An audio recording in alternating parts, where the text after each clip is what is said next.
ఇంట్లోనే చక్కగా మెంతి కూర ఇలా పెంచుకోండి. నేను మా ఇంట్లో మెంతి కూరని ఎలా పెంచుతానో చూపిస్తాను చూడండి.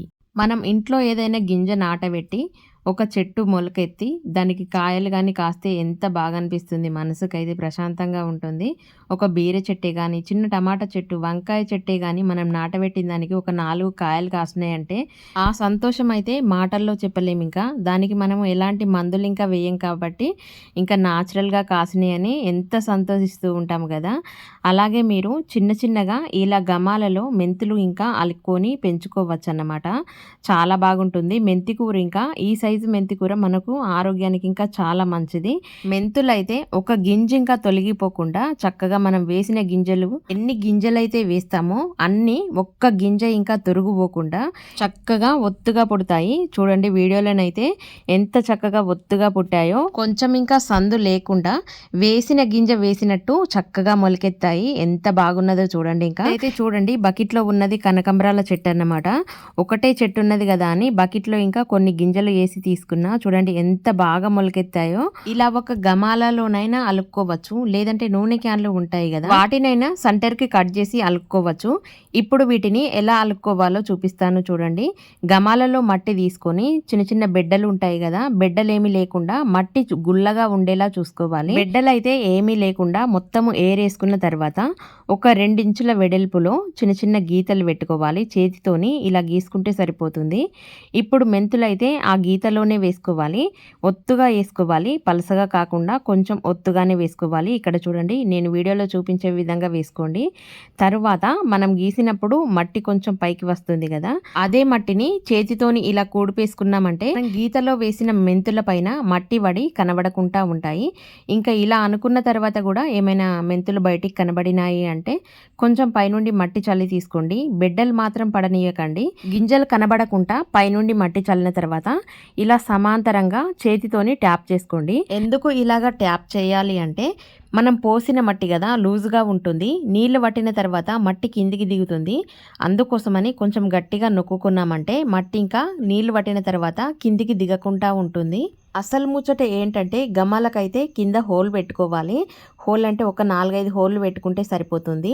మనం వేసిన నీళ్లు ఖచ్చితంగా బయటకైతే వెళ్ళిపోవాలి. నీళ్లు ఆగినాయంటే గింజలైతే ఖరాబ్ అవుతాయి. ఇదైతే ఖచ్చితంగా గుర్తుంచుకోండి. తరువాత 3 రోజుల వరకు లైట్గా నీళ్ళు చల్లండి. ఎందుకంటే విపరీతంగా నీళ్లు చల్లినా గానీ గింజలైతే ఖరాబ్ అవుతాయి. ఇది ఇంకా గుర్తుంచుకోండి. ఇప్పుడు నేను చూపించే వీడియో అయితే 4 రోజుల తర్వాత అన్నమాట.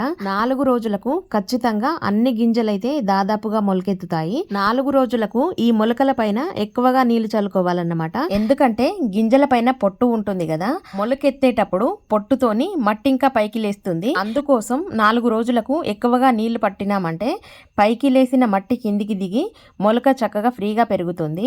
నీళ్లు చల్లడం ఇంకా చెంబుతోని పోయకండి. బాటిల్ మూతకు చిన్న చిన్న రంధ్రాలు చేసి బాటిల్తోని చల్లినామంటే లోపల ఉన్న మొలకలు ఇంకా డిస్టర్బ్ అవ్వకుండా ఉంటాయి.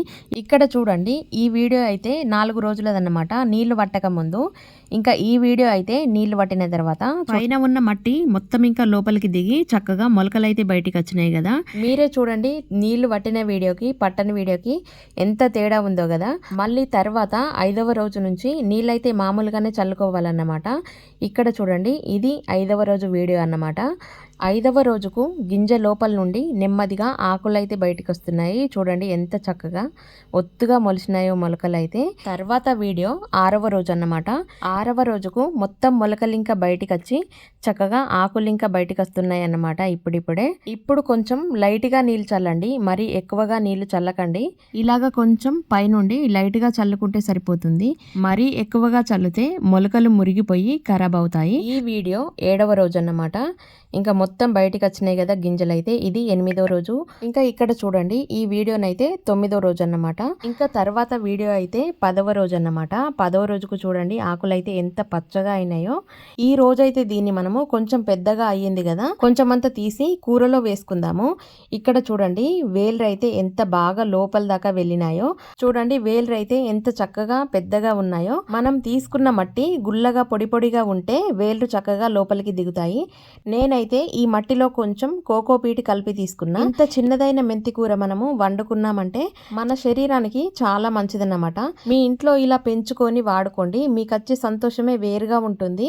వీడియో నచ్చితే లైక్ చేసి మరిన్ని వీడియోస్ కోసం మన ఛానల్ని సబ్స్క్రైబ్ చేసుకోండి, కామెంట్ చేయండి. ఇంట్లోనే చక్కగా మెంతి కూర ఇలా పెంచుకోండి. నేను మా ఇంట్లో మెంతి కూరని ఎలా పెంచుతానో చూపిస్తాను చూడండి. ఒక ప్లాస్టిక్ గమాల నిండుగా మట్టి తీసుకొని మట్టిలో ఒక 2 ఇంచుల వెడల్పుగా లైన్లు గీసి తీసుకోండి. గీసిన గీతల్లో చక్కగా ఒత్తుగా మెంతులు చల్లి తీసుకోండి. తర్వాత పైనుండి మట్టి కప్పి నీళ్లు పట్టండి. రోజు కొంచెం పైనుండి లైట్ గా నీళ్లు చల్లండి.